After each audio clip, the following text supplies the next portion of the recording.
بعد مرور 6 أيام على الاضطرابات في فرنسا، اجتمع الرئيس الفرنسي وكبار وزرائه لتشكيل خلية إزمة لإيجاد سبل للتعامل مع هذه الاضطرابات التي هزت البلاد في الآونة الأخيرة.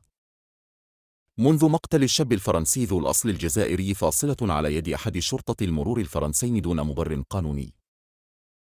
ونتج عن هذا الفعل المشين أزمة بفرنسا، حيث انتشرت مجموعة من الصور على منصات التواصل الاجتماعي لحرائق مشتعلة في أنحاء مختلفة من البلاد، فيما أطلق متظاهرون شعلات نارية على الشرطة وأحرقوا سيارات وممتلكات عامة تعبيراً عن غضبهم. ألقت السلطات الفرنسية نقب على أكثر من 3500 شخص في الآونة الأخيرة، كما نشرت درك الوطنية معززاً بعربات مدرعة في شوارع مرسيليا جنوبية فرنسا.